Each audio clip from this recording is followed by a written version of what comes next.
Hello and welcome to Tonka Talk. Welcome to one of our lives, which is also going to be a podcast episode.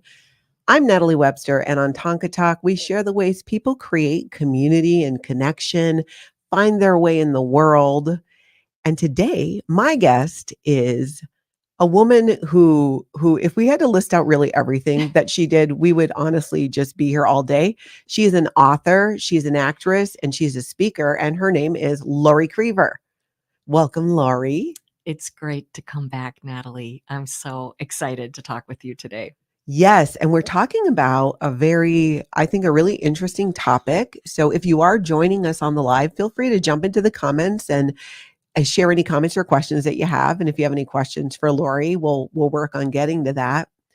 Now, Lori does, let's start with just one part. Let's start with, you're an author. She wrote a book called Protege Power. Can you kind of tell people what the book was basically about? Protege Power is a career development book about the immense value having a good mentor can bring to your life, to your happiness, your mental health, and your career success. And I'm excited to talk today, Natalie, you and I, about positive networks, positive connections, because so often in our career, if we're looking to make a job change or looking to find a mentor, someone to be a sounding board and a helper and a guide, what precedes that is having a good network with people that are positive and honest and really affirm and support you. That's very true. That's very true. What I find very interesting about your work, with mentoring and the topic we're talking about, there's a little bit of a plot twist here, people, a little bit of a plot twist. Hello, Kelly Mills from Cuba. Wow, that's really, I just geek out when people jump into our live chat from other places. I think it's fantastic. It's wonderful. Muy bonita. You do improv work. Yes, I am a late bloomer on topic of improvisation.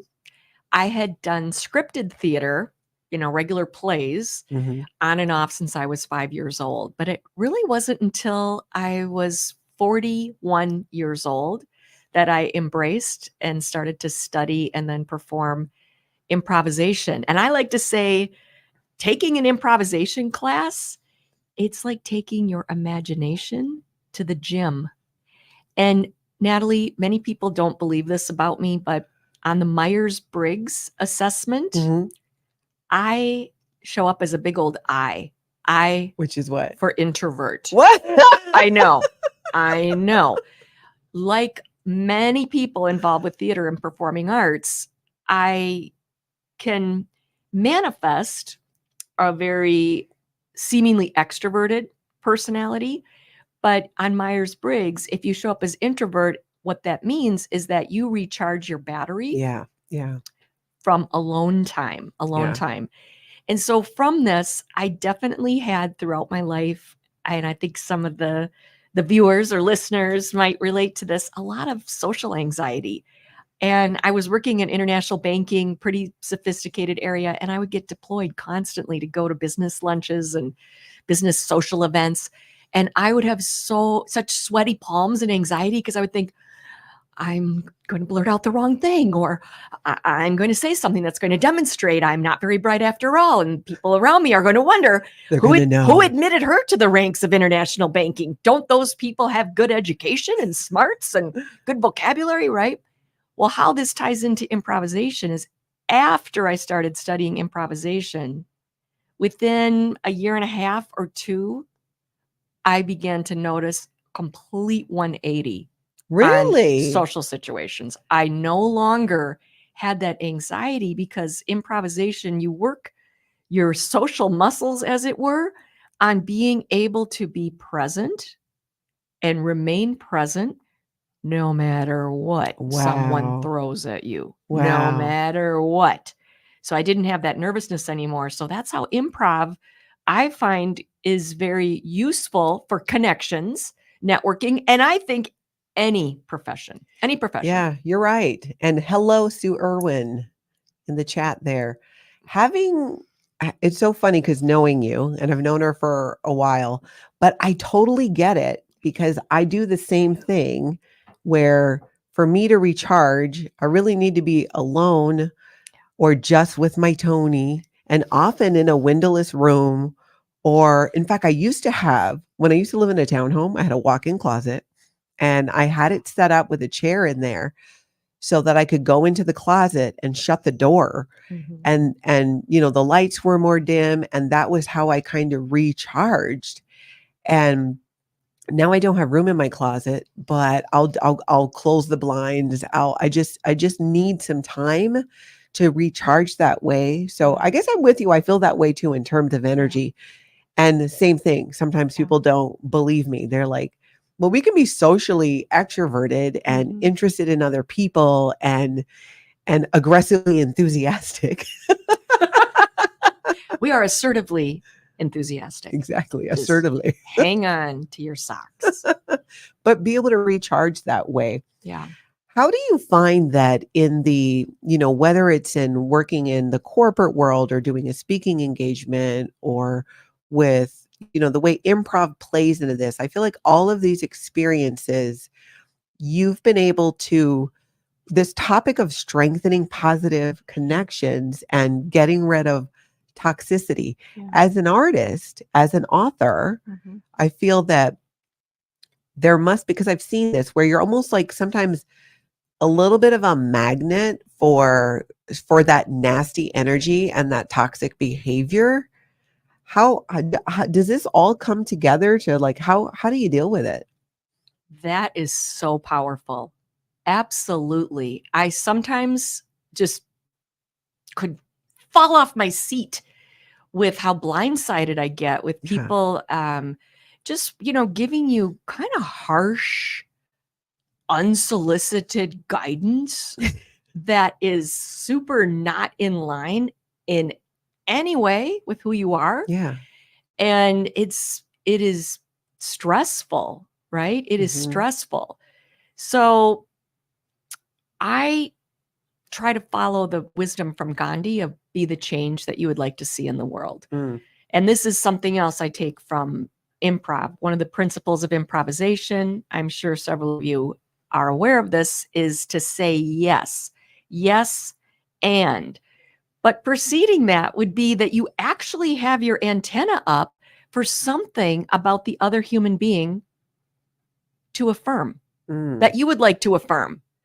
So I go into social situations and dialogue with others listening for and having my antenna up for what is the good stuff about this person to amplify, to acknowledge, to affirm. And then I do expect that that's how people handle conversation, from their end Yeah, with yeah. me as well, right? Yeah, because you're not going in there, and if you get some type of, negative response, or maybe it's somebody that you're working with in the Yeah. office place, right? Or maybe sometimes it's somebody in your family, or even could be somebody in your friend group that just brings that negative attitude. And there's a difference between, hey, I'm struggling right now, I'm having a bad day. I will even admit, not every day is all rainbows and unicorns. What? As much as I would like for it to be, it is just not always that way. But something I've definitely learned, this is why I think your book and everything out really resonates with me, is because that is exactly it, right? If you can, we get what we focus on. Yeah. And sometimes, I mean, some people are just, no matter what you do, it's just a rotten egg. You just can't get rid of the smell. That's right. And then that's time to, diplomatically, but, distance yourself from Yeah. that person or that situation. But being an improv, you're saying these are skills that help you in your career path, because what you're doing is you're going out and doing speaking engagements and you're Yeah. dealing with people, right? Yes. And you're saying yes. You're finding what is good and positive and something to amplify and strengthen. Like you're saying, Natalie, we continue to find that we get more of what we put energy into. Yeah, yeah. And here's we are doing this live during a time of year where many of us are going to be spending more and more time with family and extended family. Mm-hmm.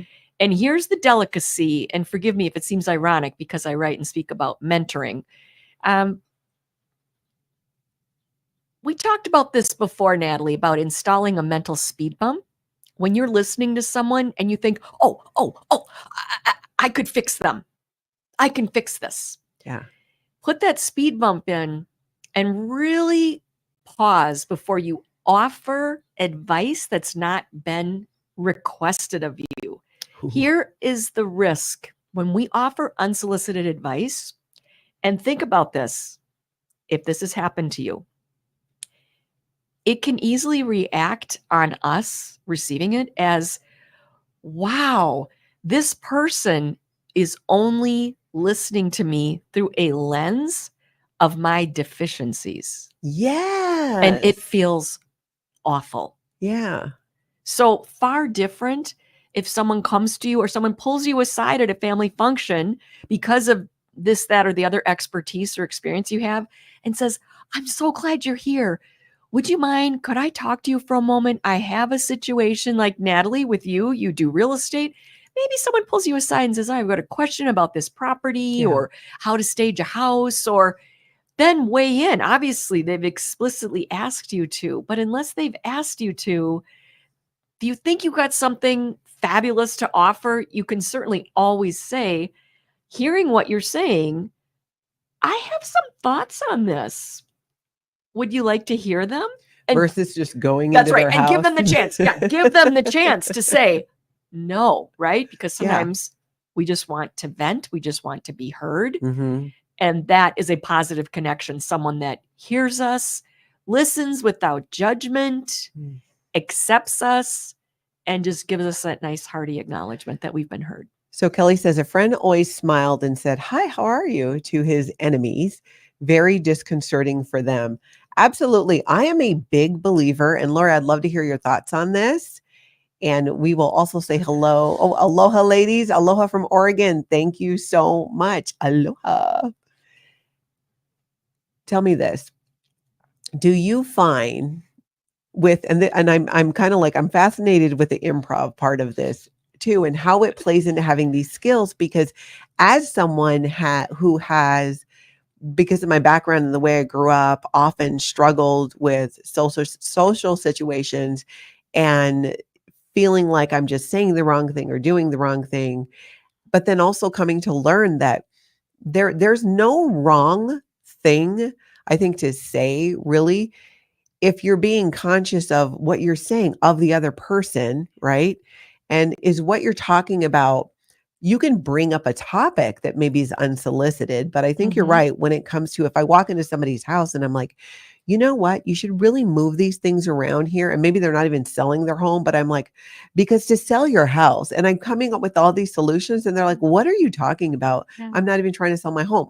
I wouldn't do that yet. We'll go to family gatherings or other social things, and there's always that person, at least one, who does exactly that, where it's just, they feel like it's open season on all of your faults and the way sometimes it's communicated. You still single? You still single? How about this? If anybody out there has a death wish right now, go to a family function and offer unsolicited parenting advice to someone. That is going to just I've never, ever seen that go well. Not a welcome thing. No, there's certain things you don't talk about. Main house, I'm so loving this talk and the tools for communication. Thank you. Thank you. That's very true. Do you find that, is this something that came easy to you when you got into improv and you're using these improv school skills in regular relationships, you're using them in business? Talk some more about some of those tips. Like you said, not sharing unsolicited advice is a very good one. Oh, it did not come well at all. It did not come well at all. I mean, full disclosure, no.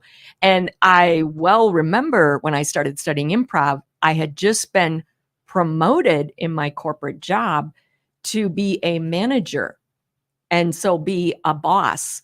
And in my mind, just how I was raised as the boss, this is so old fashioned, but it made me think, all right, that means I know everything. How fortunate you would be to be a direct report of mine. And improv just completely, was like being thrown into a blender or something. I mean, it just turned all that on its side because they want you to be approaching your group setting as like statusless and have the notion that each person with whom you're interacting and working has an infinite capacity for wisdom, That's interesting. imagination, bright Yeah. ideas. And so I had to become what I believe is a more contemporary version of a manager, which is someone who's more of a listener than a talker. Yeah. And really seeks to draw out the intelligence and bright thinking and hard work of others more so than being, kind of the dominating force. That feels a little like last century version of being a manager. It really does. And Kelly says, too true. The worst was when first married. So when are you going to get pregnant? Yeah. Stick to your own lane, right? Row your own canoe. So how would you say then, what advice, because we are talking about that time of year where we're getting together more and it's just a busy time, whether it's with friends and other people. What advice would you give, and whether it was an improv tool or wherever it came from, on if I were meeting up at a family event and I'm just like, Laurie, so you changed jobs again? You just, just going down that like nitpicky, like you said, seeing you through the lens of deficiency. Yeah. So how do you actually handle that? In that setting, I think it might be wise, but folks, see what you think of this, to deftly shift the topic away from such deep personal things to maybe something like, a lot of us in the climate that we're in, Natalie, because it's very cold in the winter, we plan a getaway during winter months to somewhere warm. So maybe you want to just shift the topic to, hey, cousin Bill, did I hear right that you are planning to go to Cabo San Lucas in February? Tell me about that. Like, just shift it to something that's very positive, neutral. Get the attention off you, because that just doesn't feel good. It's so unexpected to be suddenly thrust under a microscope. And frankly, it's none of cousin's business. That's my opinion. And he probably would welcome talking about, I know in my experience, often, people are more than happy to talk about what they have going on and what they have coming up. And you're right. That's a great tool to kind of deflect that. When are you going to get pregnant? Or, those things that maybe you're not, you're just not that interested in talking about. Yeah. Sometimes too, in certain family situations or with friend groups, there's a history there. And sometimes I think certain people, let's call them like, maybe where that toxicity comes from, just want to go right into those topics and just poke the bear about it. And so you're saying being able to kind of like, it seems like it's a skill that could be practiced to just move on to something else versus giving them the reaction that maybe they even want. Because I think, I feel that people who are truly, we all have bad days. We all sometimes say stuff we absolutely regret in a moment of anger or whatever. But then you have the true toxic people who just have that toxic energy, and their goal in life seems to be to try and muddle up yours as much as possible. Is being able to put some separation there. Can you give more examples of how you do that? Yeah. Well, I already gave one suggested topic to switch to if you, need like a little bit of time before you can just get out of their space. Other topics, super easy, would be movies, or sometimes I will change the topic to, has anybody seen anything worthwhile lately on Netflix or Amazon Prime? Once again, get them talking. Get yourself off the hot seat, off of being interrogated. and people will commonly have that, or hobbies. See the theme here? These are all subjects that are innocuous.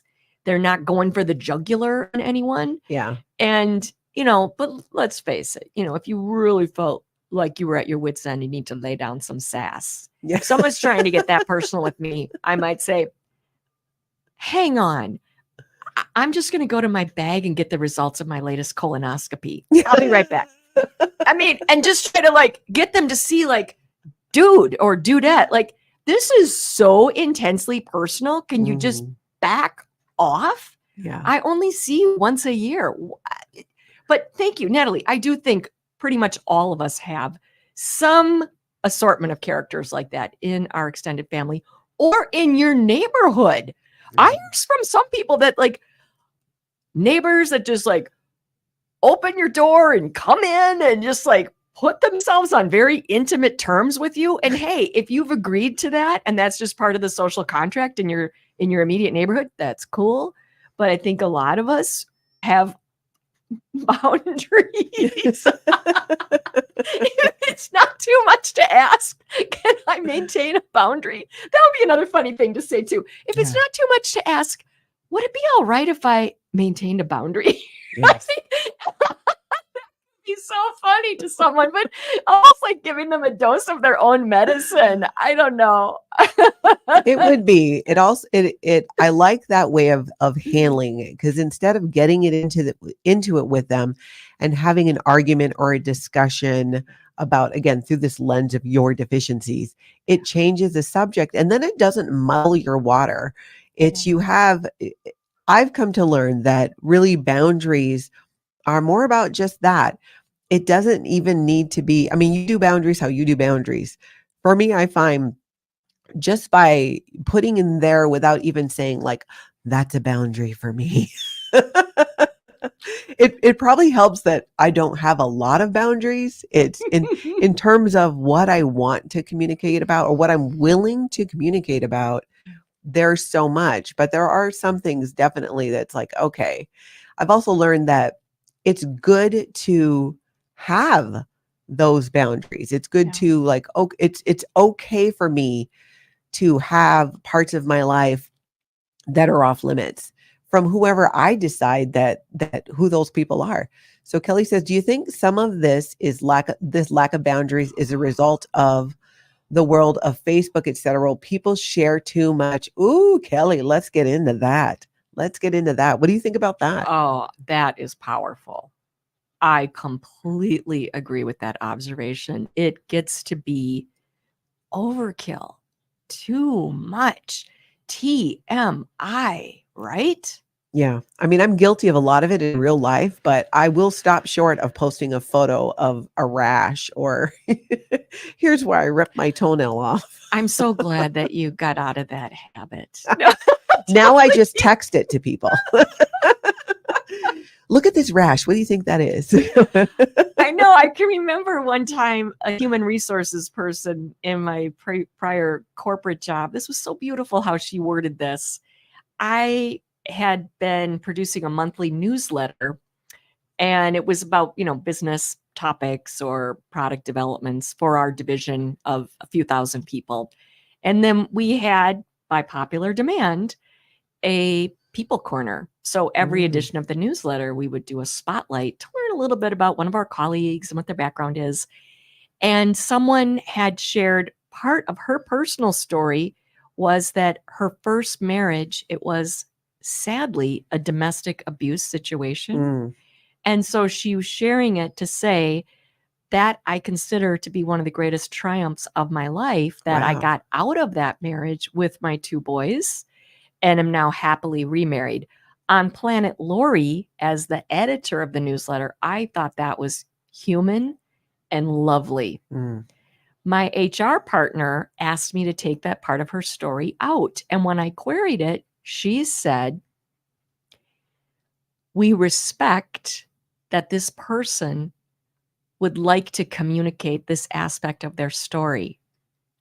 At the same time, we need to respect that some of our readers don't want to hear this part of her story in a work setting.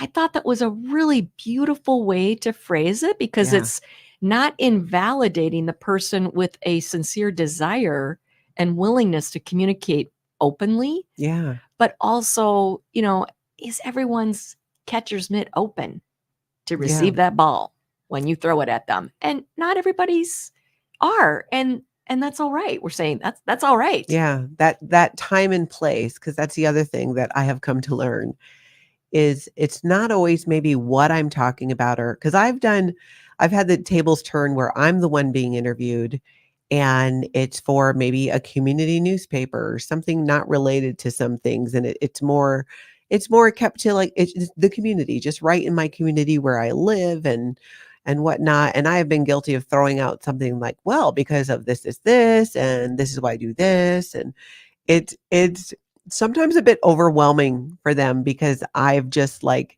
again, I have a willingness to communicate about quite a lot and not recognizing that okay, this is not the venue for that. This specific publication, it's more just like the fluff and the good stuff. And to your point, that's just not what their audience is looking for. Whereas a different publication or maybe on a different podcast, it would be extremely relevant to have the freedom to go ahead and talk about those things in a completely free way because people know if I'm tuning into whether it's this other podcast or other YouTube channel, you know what it is.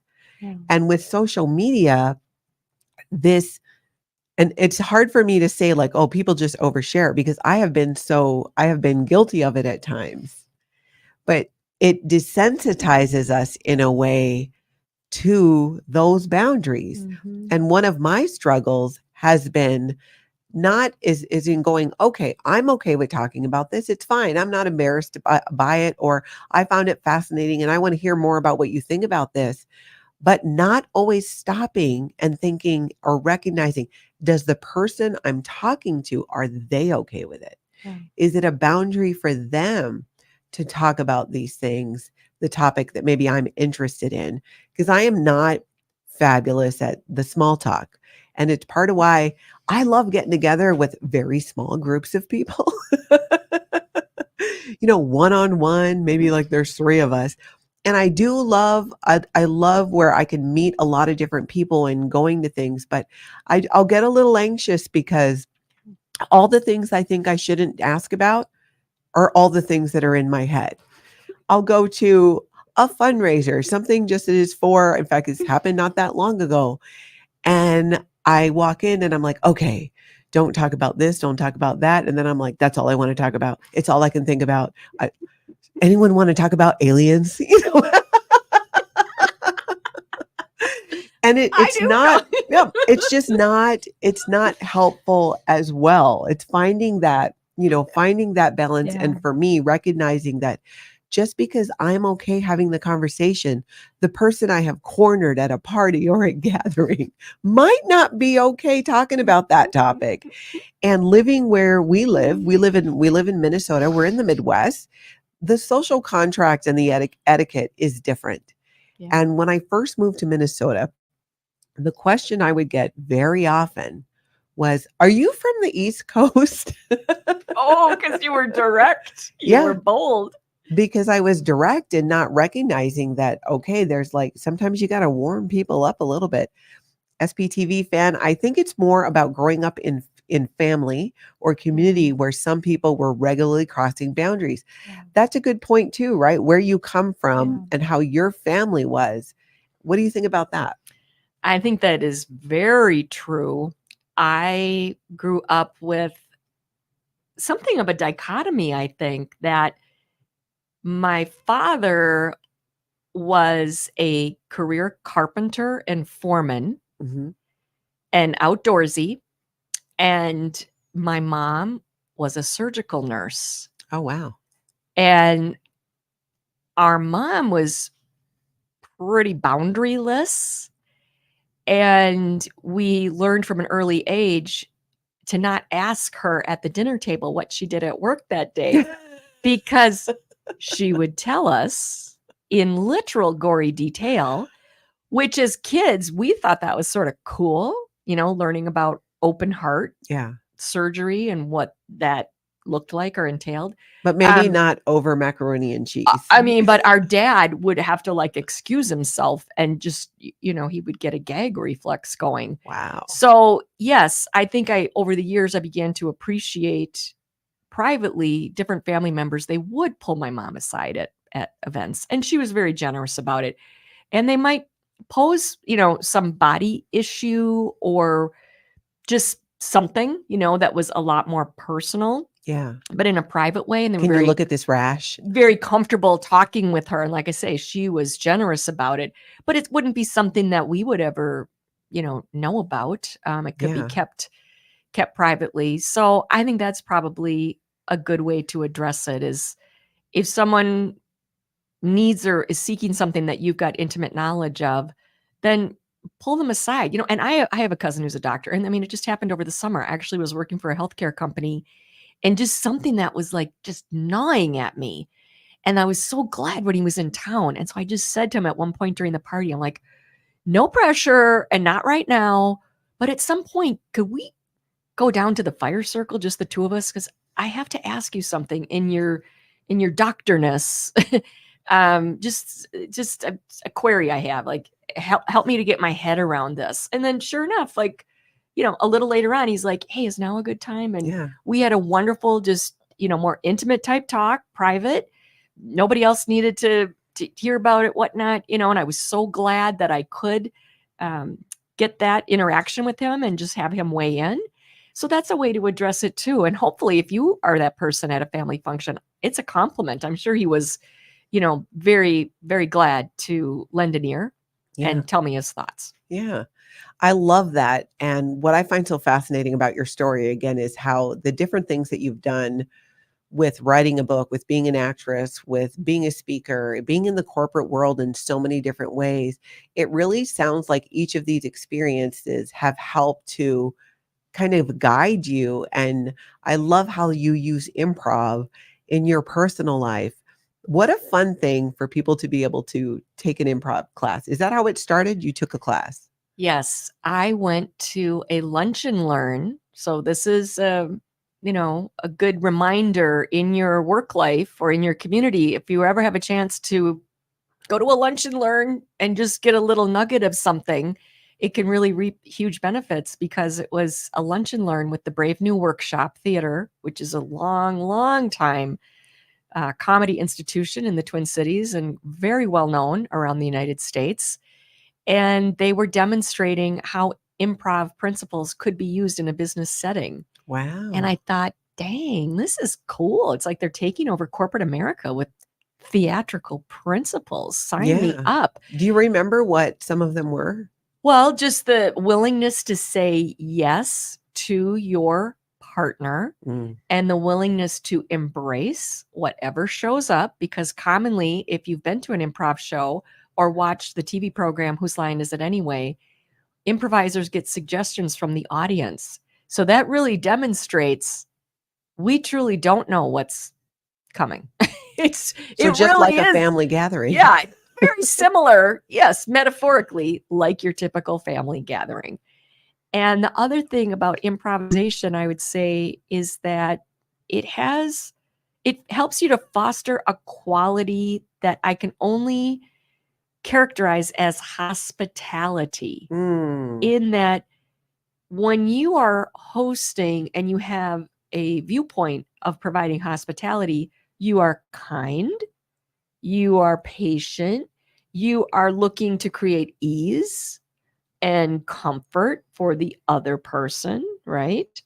And so that's something that we can bring to our networking and connections, is how can I make things easy? I was doing a book signing in Alabama one time, and this gentleman stood in line, older gentleman, and, Natalie, I don't know if this was right or wrong, but when it's his turn to come and talk to me and have me sign a book, he grabbed my hands and he started talking to me about, I am like you.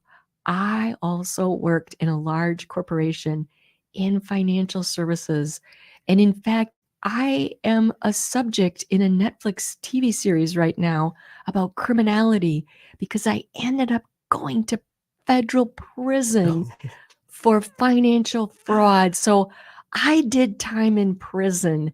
And the improviser in me, Natalie, as he's holding my hands, I looked at him and I said, haven't we all? I just wanted him to feel completely at ease and just like, I am honoring what you are willing to share with me. And then, of course, we talked further and I clarified. I really, to date, the day is young. I have not spent time myself as a convicted felon, white collar crime in a federal prison. But, I just But you can relate to it. You can wanted- relate to what he was saying. I wanted to practice good hospitality, and I just wanted him to know because it was so vulnerable. I was just trying to convey to him, like, as a human being, you're not alone. I'm right there with you. Like, I haven't done time in prison myself, but I can employ my imagination, and I could say, like, maybe metaphorically, we've all been in different prisons of our own. Maybe that's really what was going on. But we became great friends. He's amazing. And yes, he is prominently featured in a Netflix series. Oh, wow. And he's written books. And I mean, his name is Aaron Beam. The great, lovely part of his story. His sentence was 3 months. And he was in kind of like a country club type prison. But he's written a couple books with professors on business ethics. And he has devoted his life, and he speaks for free. He goes all over the country to university business schools to talk about how truly in the real world challenging it can be if you are in a crucible of like such enormous stress. He was the CFO at a publicly held company. So they were getting so much pressure from Wall Street investors to keep upping their numbers. And the then CEO convinced him that they should fudge their numbers to appease Wall Street. And so it's a beautiful story and a story of redemption. That is an interesting story. And I love the way that you handled that and helped him feel acknowledged. It was just so beautiful. I probably would have said, did you make a shank? Like, what was your experience like? Because I would have been genuinely like, oh, What yeah, was the food let's like? talk about this. Tell me about your prison time. Like, I want to know. I'm here for all of it. Did they have gluten-free options? Yeah. No, I didn't exercise. The yard. Did you have to pick like a group of people to align yourself with? I love this, Lori. And people can pick up your book, Protege Power, on your website for sure, protegepower.com. I'll have a link to that in the show notes. You can learn more too about Lori and the different things that she does and how she brings all of these worlds together. And I believe has a ton of fun doing it. So thank you so much for being here and sharing.